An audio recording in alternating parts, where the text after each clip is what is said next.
Dear students, now we are in a position to discuss about condition of reciprocity.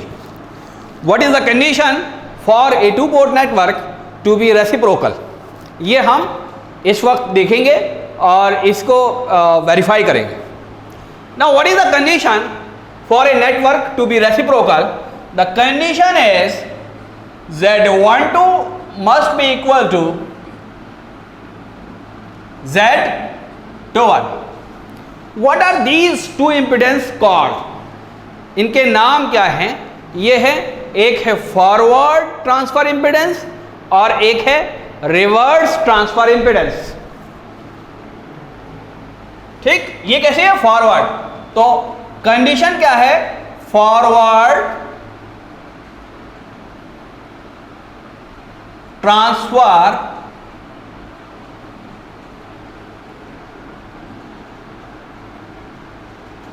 Impedance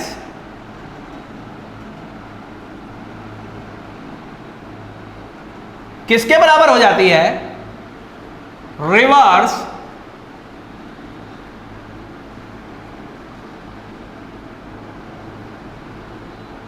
transfer impedance के बराबर हो जाती है. अगर ऐसा हो जाता है तो टू पोर्ट नेटवर्क को हम बोलेंगे this is a reciprocal to port network. Okay, this is the condition of reciprocity. तो यहां पर मैं लिख सकता हूं कंडीशन ऑफ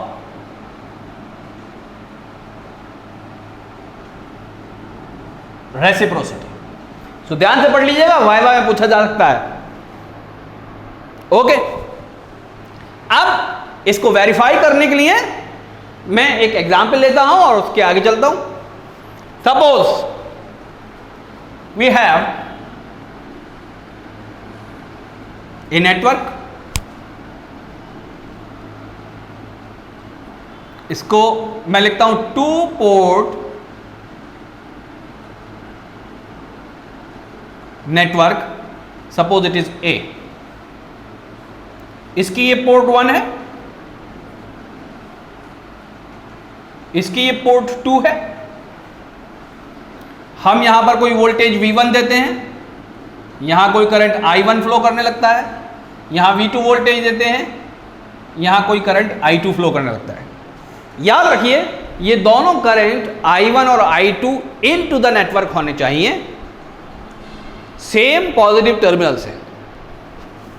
ठीक, जैसे इसके लिए ये पॉजिटिव टर्मिनल और इसका एनालॉगस ये पॉजिटिव टर्मिनल. तो V1 यहां दिया, करंट I1 एंटर होगा और I1 दूसरे टर्मिनल से लीव करेगा.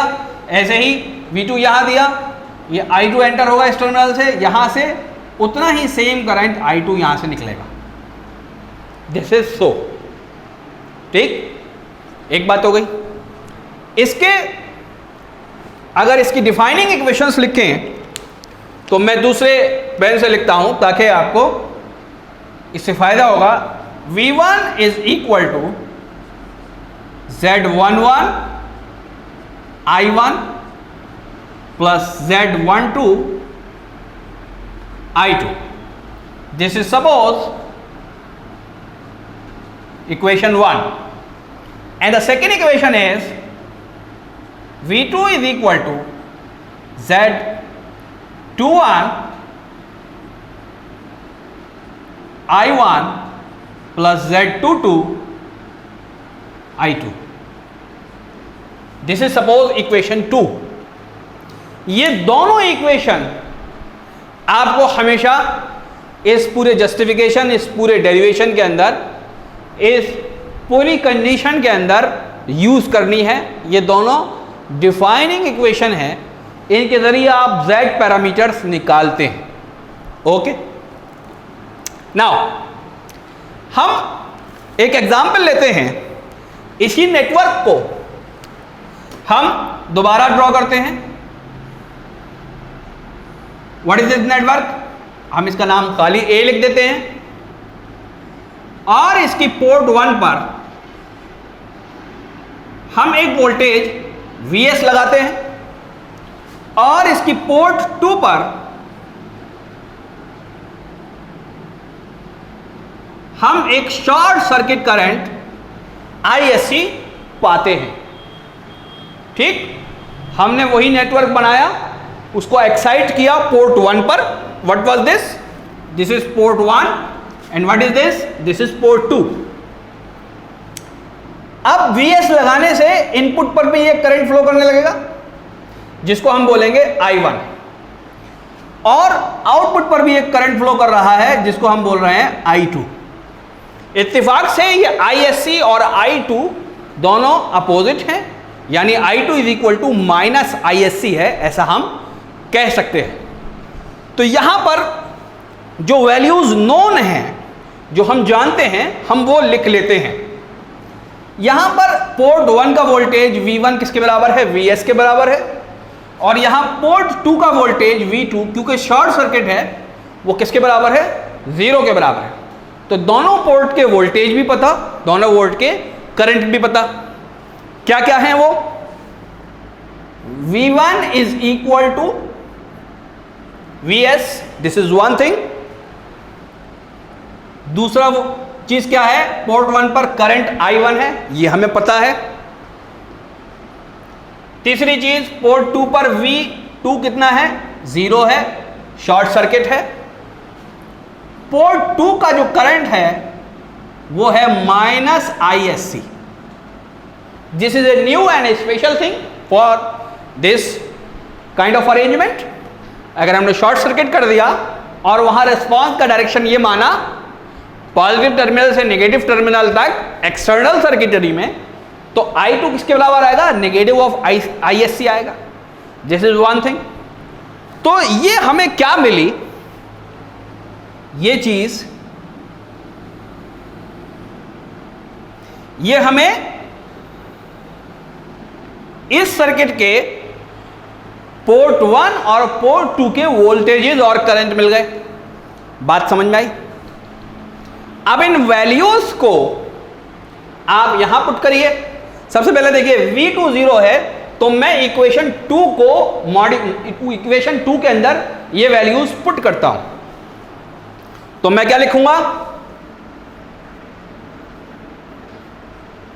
Putting these values in equation 2। Equation 2 के अंदर मैं इन वैल्यूज को पुट करता हूं, तो मुझे क्या मिलता है? Equation 2 is this one, V2। V2 किसके बराबर है? V2 बराबर है 0 के। Is equal to Z21। क्या Z21 बदला? याद रखिए ये जो Z पैरामीटर्स हैं ये कांस्टेंट हैं। सर्किट पर आप कुछ भी एक्साइटेशन दीजिए मत दीजिए, या एक्साइटेशन को पोर्ट 1 से पोर्ट 2 पे कर दीजिए। सर्किट के ये पैरामीटर्स, ये Z पैरामीटर्स सर्किट की इनहेरेंट क्वालिटीज हैं, ये कभी नहीं बदलती। ठीक, ऐसा नहीं है कि आपने एक्साइटेशन दुगना कर दिया तो इन पर कोई फर्क पड़ेगा। आप एक्साइटेशन बदलेंगे तो रिस्पांस पर फर्क पड़ेगा। ये Z पैरामीटर्स कभी नहीं बदलेंगे। तो हम इसको Z21 को Z21 ही लिखेंगे। इससे मल्टीप्लाई I1 हो रहा है। I1 हमारे पास यहां अवेलेबल है, I1। आप देखिए मैं यहां प्लस लगा देता हूं ये वाला। इसके बाद क्या दिया हुआ है? I2 से मल्टीप्लाई होकर दे रखा है Z22, और फिर यहां पर I2 की जो वैल्यू है वो है ISC। मैं पुट कर देता हूं, और वो निगेटिव में है तो यहां पर माइनस का साइन आ जाएगा। बात समझ में आ गई? यहां ये चीज आ गई। अब हम यहां पर हमारे पास दो ऑप्शन हैं। ISC को इन टर्म्स ऑफ I2 निकाल लें, सॉरी I1 निकाल लें, या I1 को इन टर्म्स ऑफ ISC निकाल लें। याद रखिए इस कंफ्यूजन को दूर करने के लिए इसको मैं यहां एक लाइन खींच के आगे बढ़ता हूं ताकि आपको कंफ्यूजन ना हो बिल्कुल भी।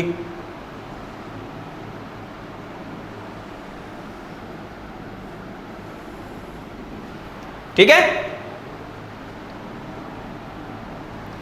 याद रखिए हमारी जो कंडीशन है जिसको हमें निकालना है वो निकालना है Vs upon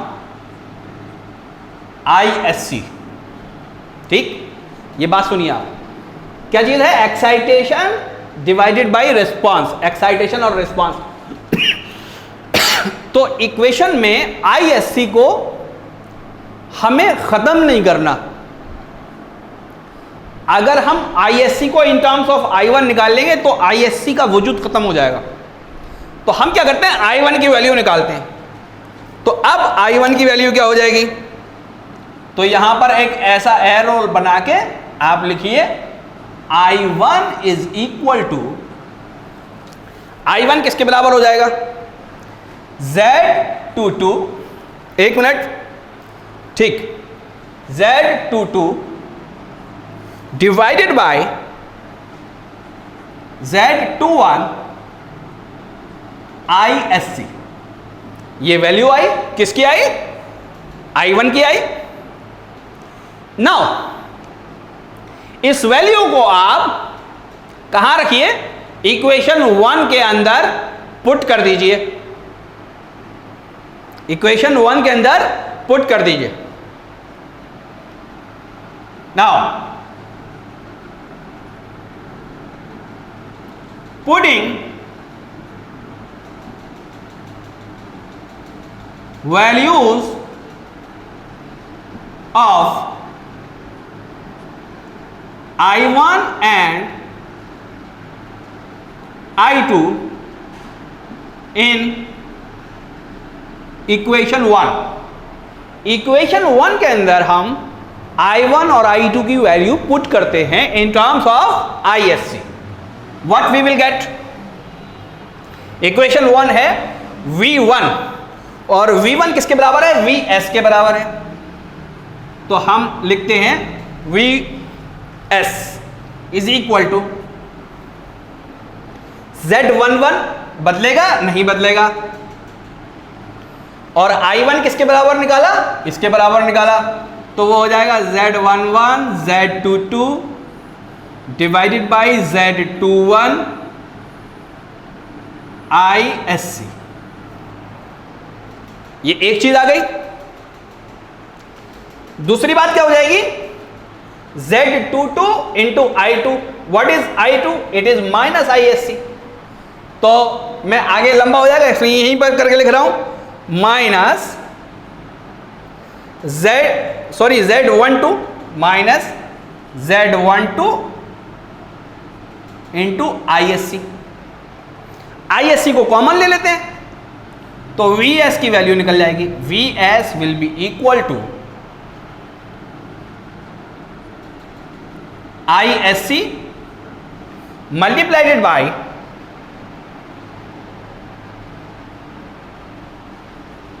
Z11 Z22 minus Z12 Z21 divided by Z21. This is the value of Vs in terms of ISC and Z parameters. Okay, ratio ले लेते हैं तो Vs अपॉन ISC, इसको थोड़ा और हटा के लिखता हूं, Vs ISC। तो ये रेशियो आप ध्यान से, अब आपके समझ में आ रहा होगा मैं करना क्या जा रहा हूं। एक्साइटेशन और रेस्पॉन्स का रेशियो निकालने जा रहा हूं in terms of Z parameters. तो ये किसके बराबर आ जाएगा? ये बराबर आएगा Z11 Z22 minus Z12 Z21 divided by Z21। Now इसको मैं लाल बॉक्स के अंदर बंद कर देता हूं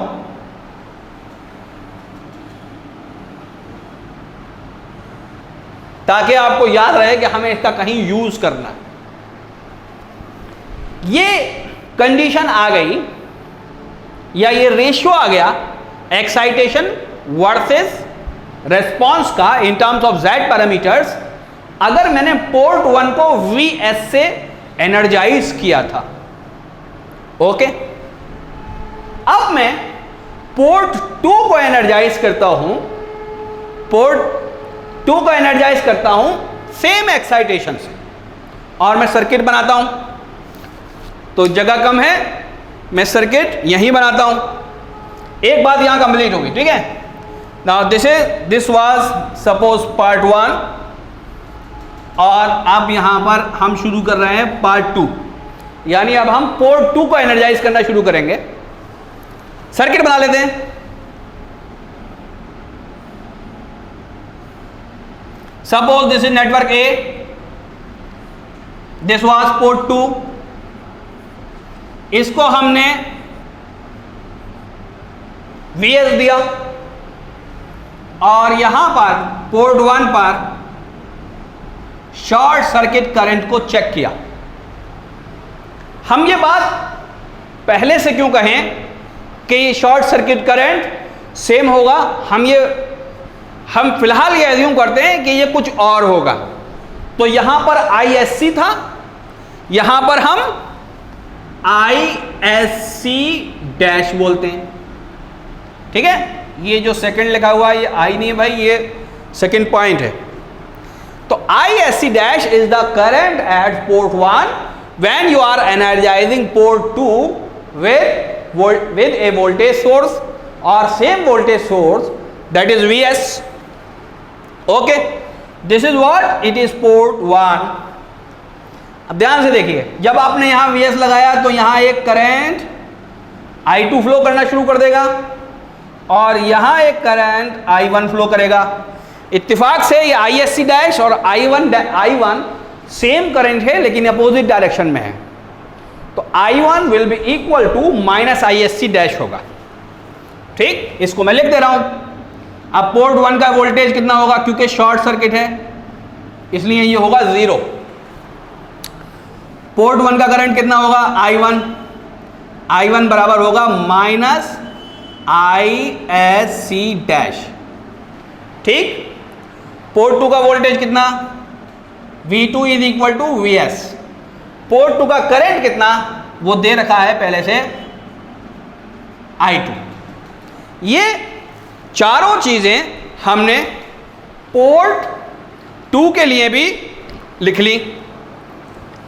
अब हम इन कंडीशंस को देखिए, मैंने यहां इन कंडीशंस को बॉक्स में बंद किया था, तो मैं यहां पर भी इन कंडीशंस को बॉक्स में बंद कर देता हूं। अब जैसे यहां लिखा था पुटिंग दीज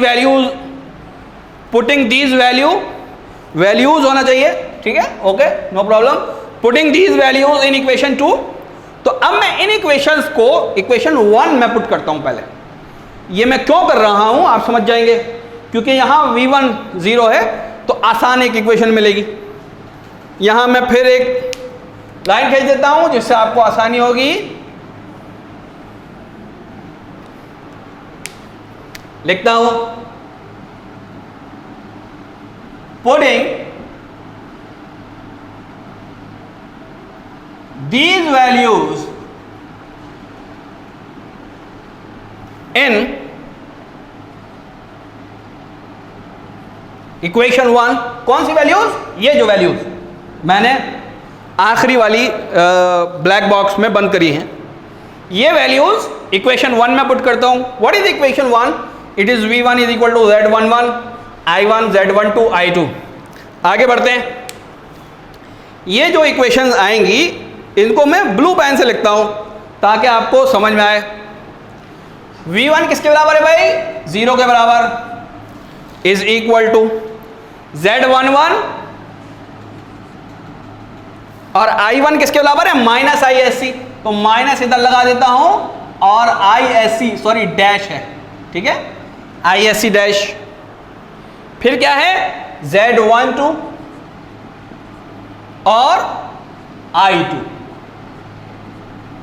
यहां पर मैं क्या करूं, यहां पर देखिए इससे पहले वाले केस में मैंने I1 की वैल्यू निकाली थी, अब मैं यहां पर I2 की वैल्यू निकालूं। तो यहां पर वैसा ही मैं एक एरो बना दूं ताकि सिमेट्री रहे, और यहां पर I2 की वैल्यू निकल आएगी Z11 divided by Z12 into ISC dash. ठीक, अब जैसे यहां लिखा था now putting values of I1 and I2, ऐसे यहां लिखता हूं नाउ पुटिंग वैल्यूज ऑफ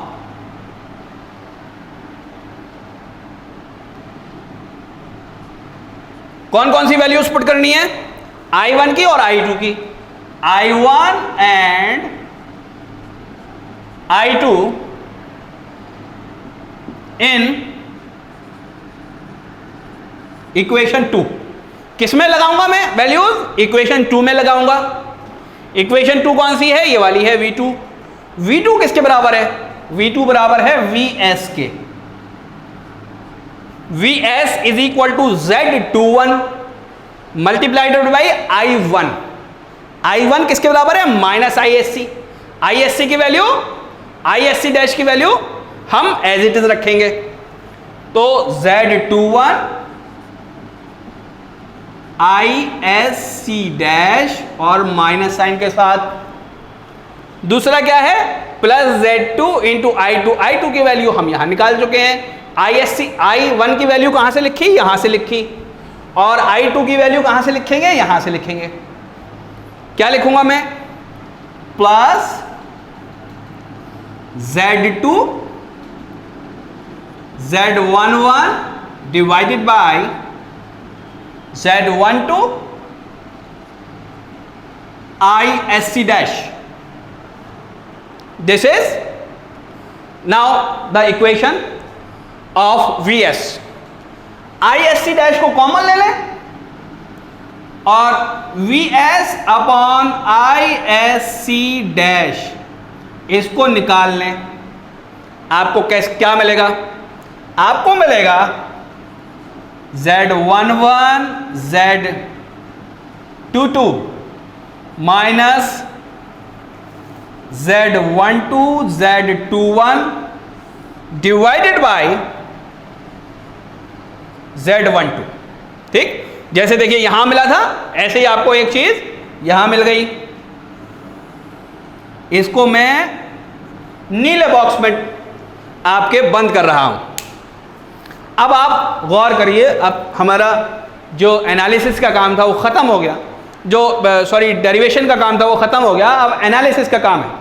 अब आप इसको देखिए जो मैंने रेड बॉक्स के अंदर बंद किया है, और इसको देखिए जो मैंने ब्लू बॉक्स के अंदर बंद किया है। ये क्या चीज है, ये रिस्पांस, ये VS क्या चीज है, एक्साइटेशन है। ISC क्या चीज है, रिस्पांस है। जब आपने पोर्ट 1 को एक्साइट किया और 2 पर रेस्पॉन्स देखा, ये है इसके बराबर। ये क्या चीज है, ये रेशियो, ये VS पोर्ट 2 का एक्साइटेशन और ISC डैश, हमने ये माना ये कोई दूसरा करंट है। ये रेस्पॉन्स है पोर्ट 1 पर, इसका रेशियो देखा।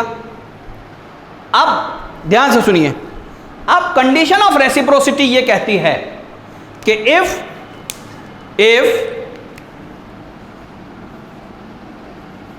नेटवर्क A इज रेसिप्रोकल,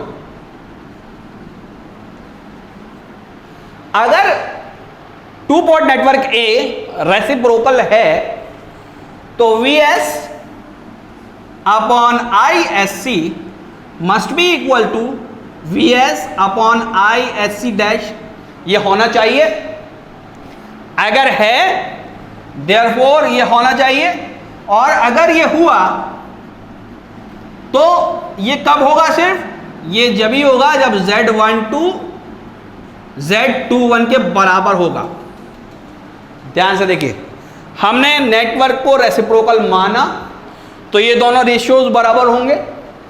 ये दोनों रेशियोज में आप चेक कीजिए, न्यूमरेटर दोनों का सेम है, डिनोमिनेटर में यहां Z21 है, यहां Z12 है। ये दोनों रेशियोज अगर बराबर होने हैं और न्यूमरेटर ऑलरेडी बराबर है तो डिनोमिनेटर को भी बराबर होना होगा। डिनोमिनेटर बराबर हो गया, डिनोमिनेटर बराबर जब ही होगा जब ये दोनों रेशियोज बराबर होंगे। तो रेशियोज बराबर हमने मान लिए रेसिप्रोकल करके, तो रेशियोज बराबर सिर्फ जब ही हो सकते हैं जब ये दो इंपिडेंसेस Z12 और Z21 बराबर हों। ये कौन से इंपिडेंसेस हैं? ये फॉरवर्ड और रिवर्स ट्रांसफर इंपिडेंसेस हैं।